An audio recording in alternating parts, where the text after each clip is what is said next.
Bismillahirrahmanirrahim. Again, very warm welcome for the next lecture.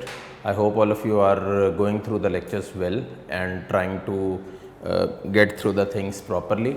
देखिए last lecture में हम लोगों ने जो डिस्कस किया उसके ऊपर थोड़ा सा रिकैपिंग कर दूँ। उससे पहले जो आज नए स्टूडेंट्स ज्वाइन कर रहे हैं हमें, my name is Daniyal and आपने जो है वो अभी ज्वाइन किया, तो warm welcome to all of you and hopefully जो चीज़ें आप पढ़ रहे हैं इस वक्त चैप्टर 2 से रिगार्डिंग और उसके बाद जो हमने पढ़नी है उसको हम एक एक करके टेकअप करते चले जाएंगे।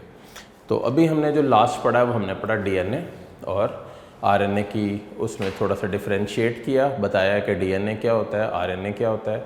फिर मैंने आपको बताया न्यूक्लियोसाइड और न्यूक्लियोटाइड में क्या फ़र्क है। तो साइड वो होता है जिसमें फॉस्फेट ग्रुप एडिड नहीं होता और टाइड वो होता है जिसमें फॉस्फेट ग्रुप एडिड होता है। अच्छा, अब हम शुरू करते हैं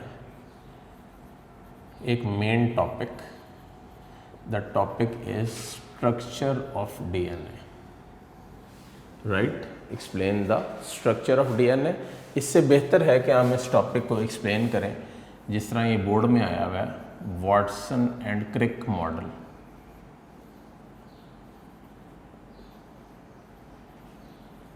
अच्छा, यही टॉपिक जो वॉटसन और क्रिक मॉडल का है, यही आपका बोर्ड में मैट्रिक क्लास का लॉन्ग क्वेश्चन था और यही यहाँ पे आप दोबारा इसको एज लॉन्ग क्वेश्चन टेकअप करने जा रहे हो। अब डीएनए का स्ट्रक्चर जब आप एक्सप्लेन करोगे तो उसमें बहुत सारे पॉइंट्स हैं कि डीएनए क्या है, कैसे है और क्यों है। उन पॉइंट्स को भी डिस्कस करते हैं। सबसे पहले स्ट्रक्चर देखते हैं। बनने का अमल देख लीजिए, इसी तरह बनाइएगा।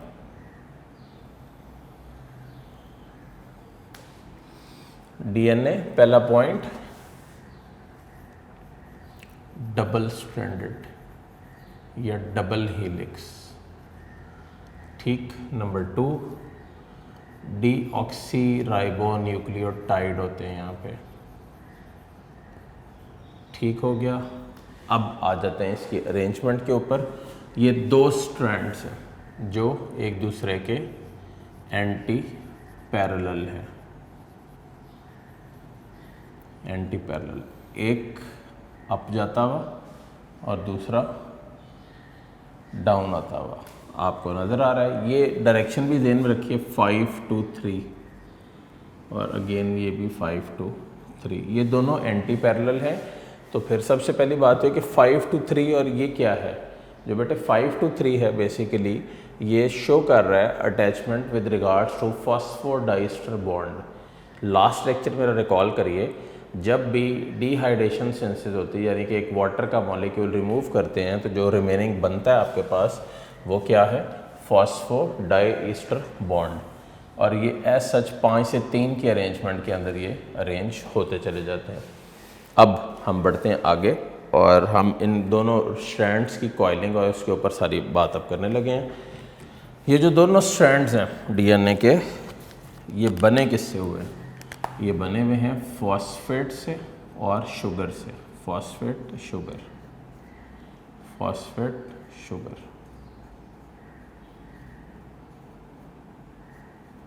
फॉस्फेट शुगर इसके स्ट्रैंड्स हैं। ये डीऑक्सीराइबोन्यूक्लियोटाइड्स के बने हुए हैं। आप इससे जो फॉस्फेट और शुगर के हवाले से बात कर रहे हैं, इसके दरमियान में नाइट्रोजनस बेसिस है। नाइट्रोजनस बेसिस का बेटे रूल याद रखिएगा, एट जीसी के रूल के ऊपर होता है। Adenine always pairs up with thymine और दरमियान में होते हैं 2 weak hydrogen bonds. Guanine always pairs up with cytosine और दरमियान में होते हैं 3 वीक हाइड्रोजन बॉन्ड्स। देखें, पहला तो कॉमन सवाल आता है कि क्या हम इसको TA लिख सकते हैं या हम इसको CG लिख सकते हैं? बिल्कुल लिख सकते हैं, लेकिन हम इसको TG या AC नहीं लिख सकते, वो उसको लिखने से ये गलत हो जाएगा। तो अब आ जाते हैं इसकी मुख्तलिफ़ चीज़ों के ऊपर जो बोर्ड पॉइंट ऑफ व्यू से और आगे आपके अगले सालों में एंटी टेस्ट में काम आएगी। The diameter of the DNA, diameter is 2 nanometre.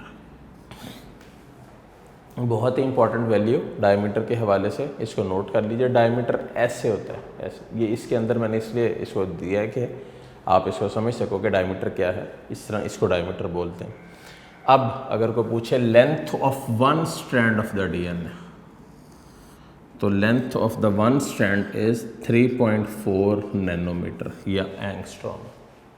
ठीक, अब ये वन कंप्लीट स्ट्रैंड है, वन स्ट्रैंड। तो अगर कोई पूछे आपसे कि वन स्ट्रैंड क्या होता है, तो दो कर्ल्स के ऊपर एक स्ट्रैंड मुश्तमिल होता है। यहाँ पे टोटल क्या होता है, 10 बेस पेयर्स होते हैं। कितने?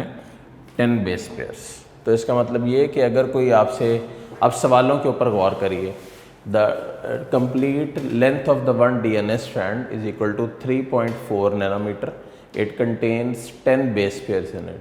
सो अगर सवाल आए जहन में और आपको वहाँ पे कोई पूछ ले the distance between any two base pairs, ये 1 और ये 2, ये है कंप्लीट आपके पास एक टर्न। अच्छा, अगर कोई पूछ ले distance between any of these two base pairs, जो यहाँ पे आपको नज़र आ रहे हैं, तो दरमियान में जो उनके बेटे डिस्टेंस है, उसको सीधी सी बात है 3.4 को 10 पे डिवाइड कर दें तो आंसर क्या आएगा, 0.34 नैनोमीटर। तो वैल्यूज़ बहुत इंपॉर्टेंट है। अच्छा, अब ज़रा गौर करिए, मैंने क्या बताया आपको। मैंने आपको बताया कि डीएनए एक डबल स्ट्रैंडेड हेलिक्स है, डीएनए डीऑक्सीराइबोन्यूक्लियोटाइड्स का मिक्सचर है, डीएनए बेटे एंटी पैरेलल होते हैं दोनों स्ट्रैंड्स। यहाँ पे जो लेडर की साइड्स हैं बनी हुई फॉस्फेट से और डीऑक्सीराइबोस शुगर से, दोनों साइड्स पे, और दरमियान में जो आपके पास नाइट्रोजनस बेसिस मौजूद हैं वो एज सच इस तरह अरेंज हैं कि एट जीसी की सीक्वेंस में, एट जीसी या TACG, इस सीक्वेंस के अंदर ये अरेंज्ड हैं और एज सच यहाँ पे मौजूद हैं। ये कंप्लीट टर्न है यहाँ से लेकर यहाँ तक, और वन कंप्लीट टर्न का डायमीटर कितना है, 3.4 नैनोमीटर, या आप इसकी लेंथ समझ लो। इसमें होते हैं टोटल 10 बेस पेयर्स। तो अगर कोई पूछे distance between any two base pair, तो आंसर क्या होगा, 0.34 नैनोमीटर। अब आ जाए नेक्स्ट पॉइंट के ऊपर। कोई आपसे ये भी जहन में रहना चाहिए ना, और ये भी आना चाहिए, सवाल सुनिए, विच of the following is responsible for linking the two DNA strands together. तो वो कौन है जो दोनों डीएनए स्ट्रैंड्स को आपस में लिंक कर रहा है? तो आंसर क्या होगा, हाइड्रोजन बॉन्ड। ज़रा देखिए, मैंने यहाँ पे प्रोमिनेंट कर दिया एट GC, एट के दरमियान में आप देखें तो डबल बॉन्ड यहाँ पे मौजूद है, और इसी तरह GC के दरमियान में देखें तो ट्रिपल बॉन्ड यहाँ पे मौजूद है, और ये एज सच इसी फॉर्म में अरेंज्ड हैं। अच्छा, तो अब तो ये हो गया डीएनए का वाटसन और क्रिक मॉडल और उसके ऊपर ये डिटेल्स, सब डिटेल्स के साथ आपने इस डायग्राम को ड्रॉ करना है। देखें किताब में पेज 33 के ऊपर येलो में 2 डायग्राम्स बनी हुई हैं। एक डायग्राम बनी हुई है जिसके अंदर ना नाइट्रोजनस बेसिस को डैश लगा के वो पेयर अप कर रहा है दूसरी नाइट्रोजनस बेसिस के साथ। वो बेटे फीजिबल नहीं है। उसकी वजह ये है कि जब आप वो बेसिस बनाना शुरू करेंगे, वो रिंग्स बनाना शुरू करेंगे, तो रिंग्स प्रॉपरली आपको समझ भी नहीं आएंगे और नज़र भी नहीं आएंगे। तो इसलिए उसकी तरफ मत जाइएगा। कोशिश करिएगा कि जब भी वाटसन और क्रिक मॉडल आए, जितने पॉइंट्स मैंने यहाँ पे बताए, 3 ये, चौथा ये, फिर 5वां, फिर छठा, 7-8 पॉइंट्स के अंदर इनको एक्सप्लेन कर दें। और इसके अलावा यहाँ पे थोड़ा सा फॉस्फोडाइस्टर बॉन्ड का भी जिक्र कीजिएगा। थोड़ी देर पहले आपको बताया POC, ये वो बॉन्ड है जो 2 स्ट्रैंड्स को आपस में जोड़ने के काम आता है और लिंक अप कर देता है। तो ये आपके पास है with regards to the DNA, the Watson and Crick model of the DNA and the structure associated with this. अब हम बढ़ते हैं आगे और हम पहुंचते हैं आरएनए की तरफ। What is RNA? RNA ribonucleic acid बना किससे हुआ है? राइबोन्यूक्लियोटाइड से। तो पहला सवाल तो क्लास में ये पूछा जाता है कि राइबोन्यूक्लियोटाइड और डीऑक्सीराइबोन्यूक्लियोटाइड में फ़र्क क्या है? तो राइबोन्यूक्लियोटाइड या डीऑक्सीराइबोन्यूक्लियोटाइड में फ़र्क ये है कि पोजीशन नंबर 2 के ऊपर डीऑक्सी में ऑक्सीजन नहीं होता और यहाँ पे राइबो में ऑक्सीजन मौजूद है। तो फर्स्ट स्टेटमेंट तो ये होगी। अच्छा, ये अब डबल स्ट्रैंडेड होता है या सिंगल स्ट्रैंडेड होता है?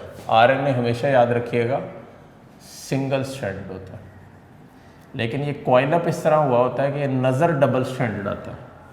ठीक है, तह दर तह अरेंज होता है कि नज़र ये डबल स्टैंडर्ड आ रहा होता वैसे सिंगल स्टैंडर्ड है। अच्छा, आरएनए का common MCQ, RNA is synthesized by which of the following. तो RNA is synthesized by DNA. तो यहाँ पे दोनों प्रोसेसेस के ऊपर एक एक लाइन सुन लीजिए। ट्रांसक्रिप्शन क्या होता है? ट्रांसक्रिप्शन, डीएनए से आरएनए का बनना।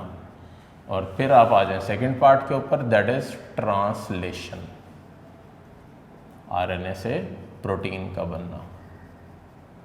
ठीक हो गया बेटे, ये डीएनए से आरएनए और आरएनए से प्रोटीन का बनना, ये ट्रांसलेशन कहलाएगा।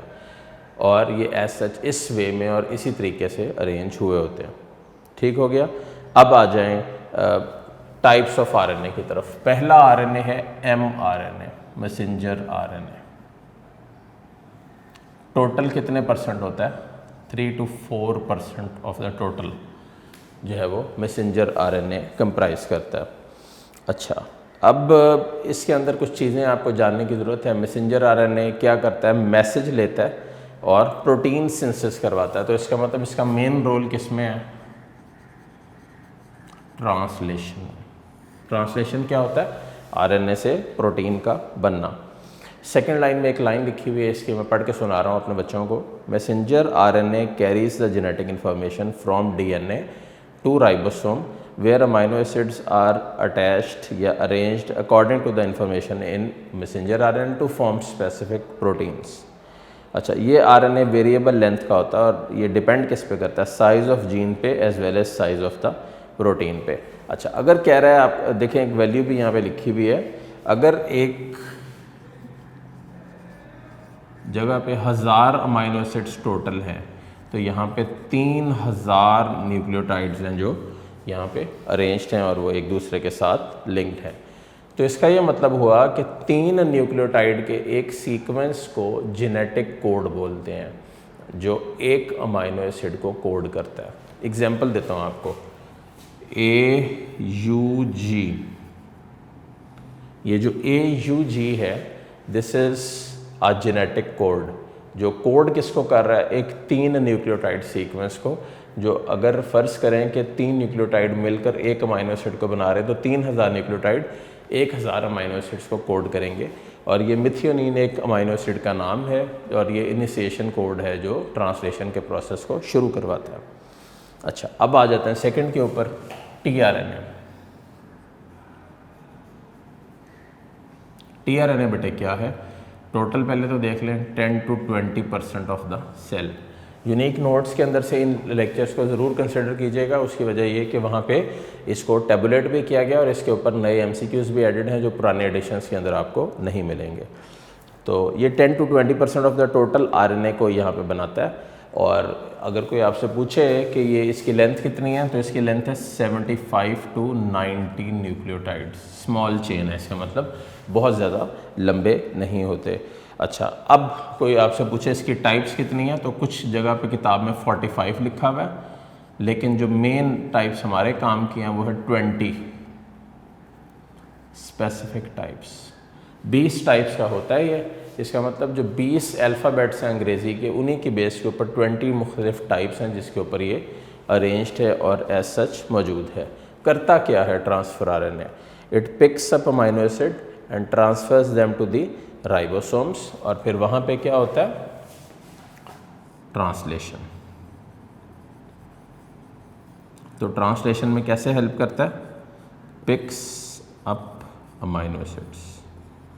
ज़हन में रखिएगा, इसका मतलब ये स्पेसिफिक होता है। जो अमाइनो एसिड आपकी बॉडी बनाना चाह रही है उसके साथ ही टीआरएनए की लिंकेज होगी और उसको फिर यहाँ पे आप वर्ड, बहुत इंपॉर्टेंट वर्ड है जो यूज़ करेंगे वो है स्पेसिफिक। ख़ास होता है, बिल्कुल स्पेसिफिसिटी की बेस के ऊपर ये चलता भी है और मौजूद भी रहता है। ठीक हो गया, ये आपके पास 2 हो गए। थर्ड आपके पास है राइबोसोमल आरएनए। अब what is ribosomal RNA? Main part of the RNA जो राइबोसोम में होता है, 80% of the total RNA ribosomal RNA कहलाता है। देखें राइबोसोम होता क्या है? Non membranous structure. जो प्रोकैरियोट्स में भी होता है और यूकैरियोट्स के अंदर भी मौजूद होता है। ये राइबोसोमल प्रोटीन के साथ लिंक होता है और एज सच मौजूद होता है। तो अगर कोई आपसे पूछ ले कि राइबोसोमल प्रोटीन के साथ कितने % है, तो राइबोसोमल प्रोटीन के साथ it is 50% of the total. ठीक हो गया। अच्छा, सो अगर इसके ऊपर सवाल हो कि what is the role of it, तो ये इसका बेसिक रोल क्या है, ये साइट है प्रोटीन सिंथेसिस का।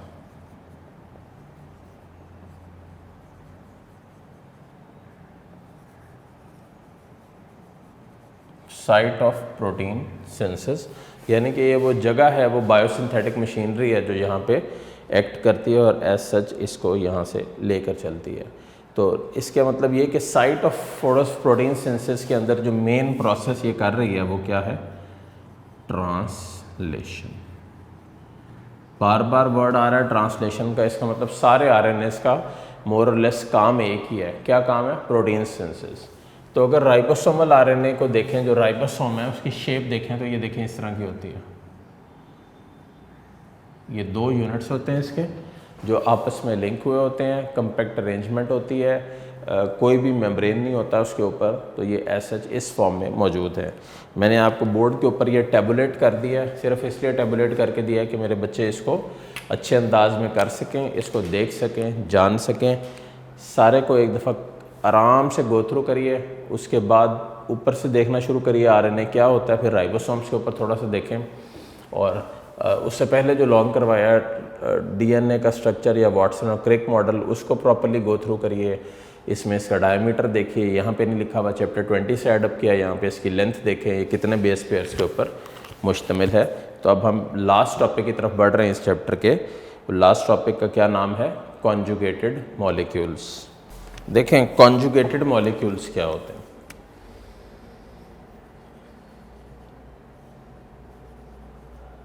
The molecules formed by the combination of 2 smaller molecules are called conjugated molecules. Smaller molecules जिनकी कैटेगरीज डिफरेंट हों, जब वो कंबाइन करते हैं तो वो conjugated molecule बनाते हैं। कॉमन एग्जांपल्स देखते हैं, कार्बोहाइड्रेट प्लस प्रोटीन, तो क्या बनेगा, ग्लाइको प्रोटीन। अगर यही बात लिपिड्स के हवाले से लें तो कार्बोहाइड्रेट्स प्लस लिपिड्स, क्या बनेगा, ग्लाइको लिपिड्स।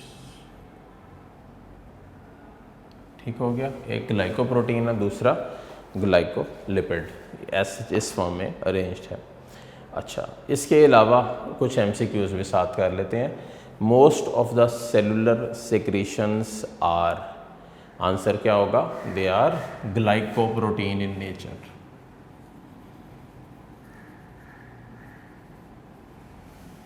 तो ज़्यादातर सेलुलर सेक्रीशंस क्या है, ग्लाइकोप्रोटीन्स हैं नेचर के अंदर। अच्छा, दोनों ही जो ग्लाइकोलिपिड्स हैं और ग्लाइकोप्रोटीन्स हैं, इनका एक बेसिक कंबाइंड फंक्शन, रेड से लिख रहा हूँ, कंबाइंड फंक्शन है इसमें कि ये दोनों सेल मेम्ब्रेन का इंटीग्रल कंपोनेंट है, यानी कि उसके अंदर लाजमी मौजूद होते हैं। इसके ऊपर ही एक और भी है कि ये दोनों सेल सिग्नलिंग में भी इन्वॉल्व है, सेल सिग्नलिंग। अब वो क्या होता है जी, सेल सिग्नलिंग।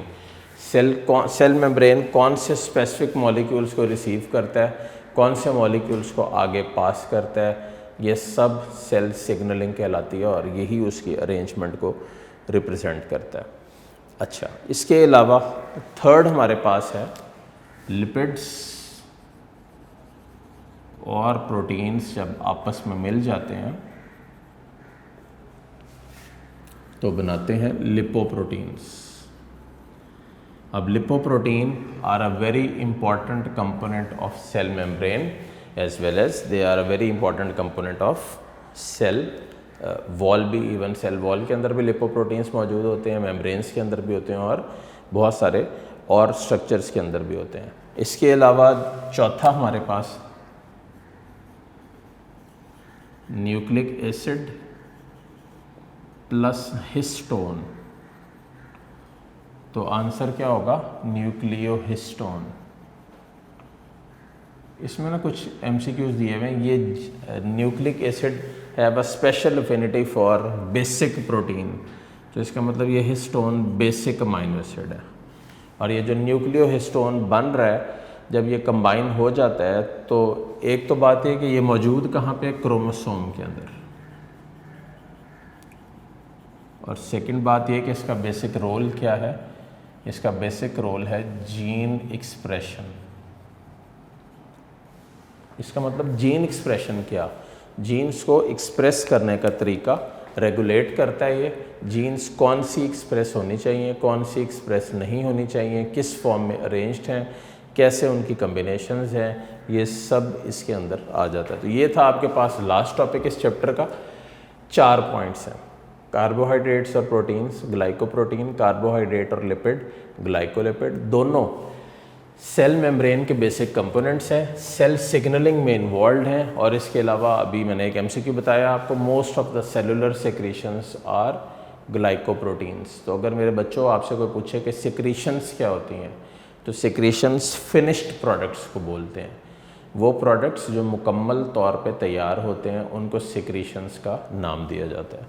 देन लिपिड और प्रोटीन, लिपोप्रोटीन, ये भी सेल मेम्ब्रेन का कंपोनेंट है। न्यूक्लिक एसिड और हिस्टोन, न्यूक्लियोहिस्टोन, और ये भी आपको बता दिया कि nucleic acids have special affinity for basic protein, क्योंकि वो खुद एसिडिक होते हैं इसलिए वो बेसिक के साथ अफिनिटी शो करते हैं, और जीन एक्सप्रेशन के अंदर इनका बेसिक रोल है। अब शुरू करते हैं एक्सरसाइज को, फिलिंग द ब्लैंक्स को, और ट्रू फॉल्स वगैरह को एक दफ़ा वो आपको करवा दूँ, उसके बाद फिर ये चैप्टर जो है वो प्रॉपरली वाइंड अप हो जाएगा। अब चूँकि आंसर्स नहीं लगे होते हैं तो इसलिए अपने बुक्स के अंदर आंसर्स बेशक लगा लीजिए, मैं एक दफ़ा बोल रहा हूँ। The sum of all the chemical reactions taking place within a cell is called, answer is metabolism. Carbon is the basic element of organic compound, तो इसमें जो मिसिंग ब्लैंक था वो कार्बन था। हमेशा कुछ बच्चे क्लास में सवाल पूछते हैं कि बोर्ड में तो सिर्फ MCQs आते हैं, तो यहाँ पे किताब में फिलिंग द ब्लैंक्स क्यों दिए हुए हैं? तो answer to that lies in the fact के देखें MCQs के अंदर तो आपके सामने 4 ऑप्शंस होती हैं ना, तो ज़्यादा जो डिफ़िकल्ट अंदाज़ है ना पूछने का वो फिलिंग द ब्लैंक्स है, जिनके अंदर बहरहाल इसको देखना और पूछना पड़ता है कि किस फॉर्म में ये अरेंज्ड हैं और कैसे हैं।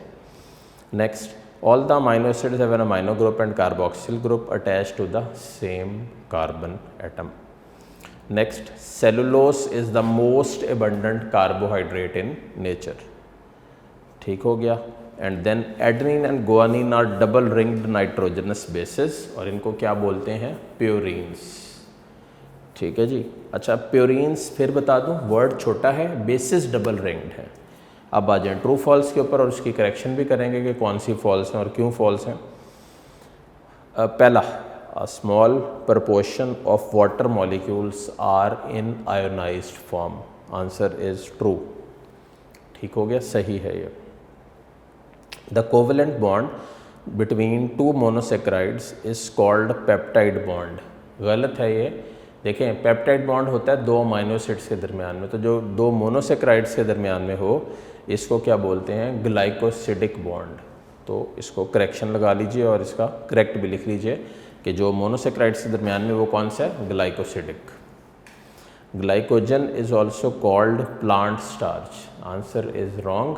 ग्लाइकोजन के साथ जब आपको मैंने कार्बोहाइड्रेट्स में पढ़ाया था तो ग्लाइकोजन को एनिमल स्टार्च बोलते हैं और ऐसे उसी फॉर्म में इसको लिखा जाता है। Next is adenine is always opposite to guanine, cytosine and thymine are always opposite to each other in the DNA molecule.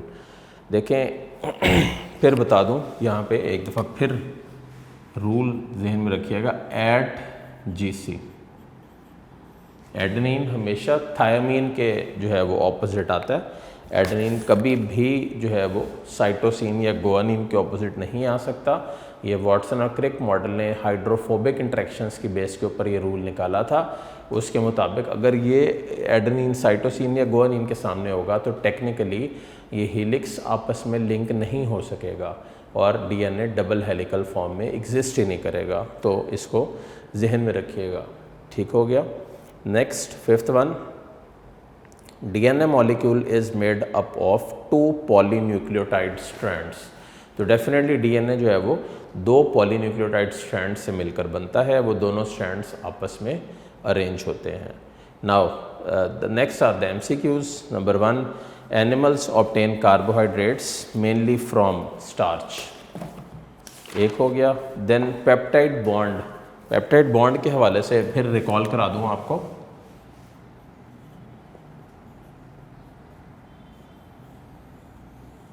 ये पेप्टाइड बॉन्ड हमेशा इस फॉर्म में होता है, कार्बन डबल बॉन्ड हो NH। देखें ये पेप्टाइड बॉन्ड है POC, ये आपके पास फॉस्फोडाइस्टर बॉन्ड है, और CO ये आपके पास ग्लाइकोसिडिक बॉन्ड है। ये सब, ये वाला POC और CO ये सब बेटे डिहाइड्रेशन सिंथेसिस की वजह से बने हैं।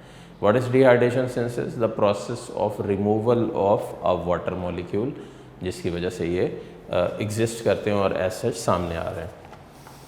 अच्छा, ये तो हो गया पेप्टाइड बॉन्ड के हवाले से। नेक्स्ट हमारे पास है globular proteins differ from fibrous proteins in being soluble in aqueous medium. Definitely ये सॉल्युबिलिटी की बेस के ऊपर इनका डिफरेंस क्रिएट होता है, तो उसको भी नोट कर लें। Next, which of the following kind of atoms do not occur in carbohydrates. तो कार्बोहाइड्रेट्स के अंदर हमेशा जहन में रखिएगा नाइट्रोजन नहीं होता, नाइट्रोजन प्रोटीन्स के साथ लिंक्ड है।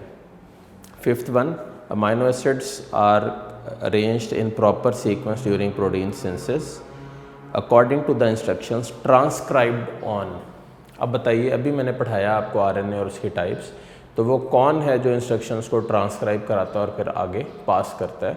तो आंसर क्या होगा? मैसेंजर आरएनए, जो एज सच इन इंस्ट्रक्शंस को रिसीव करता है और फिर उसके बाद उनको पास ऑन करता है किधर? राइबोसोमल आरएनए और टीआरएनए की तरफ, और वहाँ पे प्रोटीन सिंथेसिस शुरू हो जाती है। कुछ इंटरेस्टिंग शॉर्ट क्वेश्चंस हैं किताब में लिखे हुए, आपकी नॉलेज के लिए बता रहा हूँ, देखिएगा इनको। Name the carbohydrates suitable as food for man. बताइए कि अगर इनको वेजिटेबल्स या फ्रूट्स वाइज लें तो तब भी आप बहुत सारे बता सकते हैं। फिग्स नाम आया था, ग्लूकोज कंटेनिंग होते हैं, ट्यूबर्स में होता है, लेकिन ये है कि अगर ओवरऑल कंपाउंड फॉर्म में लेते हैं तो मोनोसेक्राइड्स बहुत ज़्यादा इस्तेमाल होते हैं हमारी डाइट में, ग्लूकोज उसमें सरे फहरिस्त है। अच्छा, why are fats considered as high energy compounds? तो इसका आंसर हमेशा याद रखिए, जब भी एक लिपिड या फैट के मॉलिक्यूल को तोड़ा जाता है तो वो 9 किलो कैलोरीज ऑफ एनर्जी पर ग्राम रिलीज़ करता है, और अगर एक कार्बोहाइड्रेट या प्रोटीन को तोड़ा जाए तो हमेशा 4 किलो कैलोरीज ऑफ एनर्जी पर ग्राम के हवाले से ये रिलीज़ करता है। तो वो 9 किलो कैलोरीज हैं, ये 4 किलो कैलोरीज हैं, दोनों के अंदर फ़र्क है। ठीक है जी, ये मेरे बच्चों इसको तैयार करना है। Next, what is the function of messenger RNA? Carries the message due to transcription and takes it into the cytoplasm, जहाँ पे राइबोसोमल RNA के साथ ये मिलता है और फिर वहाँ पे प्रोटीन सिंथेसिस करवाता है। Then general formula for amino acids, ये बड़ा इंटरेस्टिंग सवाल है। अमाइनो एसिड में एक कार्बन होता है जिसको बोलते हैं अल्फा कार्बन, ठीक, एक कार्बोक्सिल ग्रुप होता है, एक अमाइनो ग्रुप होता है, एक R होता है और एक H होता है। ये आपके पास है general formula for amino acid, ये आपकी रिवीजन है इस लेक्चर में सारे चैप्टर की। तो अगर R को हाइड्रोजन पुट कर दो तो आंसर क्या होगा? ग्लाइसिन। अगर R की जगह यहाँ पे मैं मिथाइल ग्रुप पुट कर दूँ तो तब आंसर क्या होगा? एलेनिन। और ये एज सच इसी वे के अंदर और इसी फॉर्म के अंदर एग्जिस्ट करता है और करता चला जाता है। ठीक हो गया? तो मेरे बच्चों इसको नोट करो।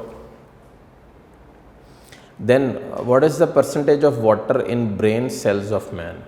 तो जो ब्रेन सेल्स ऑफ ह्यूमंस में जो वाटर की परसेंटेज है वो बेटे है 85%। ये 85% की फॉर्म में एग्जिस्ट करता है। और बोन सेल्स में कितनी? 20%। ओवरऑल अगर देखें तो आपकी बॉडी 65 to 70% सिर्फ पानी है। तो पानी के 10 से 12 ग्लासेस पर डे आपकी नॉर्मल डाइटरी इनटेक के लिए और आपकी डेवलपमेंट के लिए अशद ज़रूरी हैं। इनके बगैर आप नॉर्मलाइज नहीं हो सकते। अच्छा, अब जी कुछ MCQs के और शॉर्ट वगैरह के बाद कुछ एक्सटेंसिव लॉन्ग क्वेश्चंस का जिक्र है। यहाँ पे एक लॉन्ग क्वेश्चन दिया हुआ है, describe the importance of water for life. Water के ऊपर बहुत ज़्यादा सवाल लॉन्ग क्वेश्चन में बोर्ड में पूछे जाते हैं। मैं सिर्फ लाहौर बोर्ड की बात नहीं कर रहा, उसके अलावा भी बोर्ड्स के अंदर ये सवाल आता है, तो इसको अच्छी तरह करिएगा। देन मोनोसेक्राइड्स के ऊपर एक नोट पूछा जाता है कि मोनोसेक्राइड्स के ऊपर मुकम्मल नोट लिखो। इसमें आपने इसको रिंग स्ट्रक्चर में भी और स्ट्रेट चेन दोनों ही फॉर्म में एक्सप्लेन करना है और बड़ा तरीके से करना है। देन पॉलीसेक्राइड्स के ऊपर पूछा जाता है कि पॉलीसेक्राइड्स क्या होते हैं और उनकी कौन सी टाइप्स हैं, वो करिएगा। देन लिपिड्स के ऊपर लास्ट ईयर आया था, differentiate between saturated and unsaturated fatty acids था उसका सवाल, तो मेरे बच्चों वो भी करना है आप लोगों ने। सैचुरेटेड अनसैचुरेटेड क्या होते हैं। देन प्रोटीन्स क्या होते हैं, प्रोटीन्स एग्जिस्ट किस तरह करते हैं, उनकी टाइप्स कौन सी हैं और फिर उनके स्ट्रक्चर कौन से हैं। तो स्ट्रक्चर वाला सवाल 2020 का ग्रुप 1 का सवाल है, explain the primary and secondary structure of protein, तो इसको अच्छी तरह कीजिएगा। देन हम फाइनली पहुंचते हैं न्यूक्लिक एसिड्स की तरफ।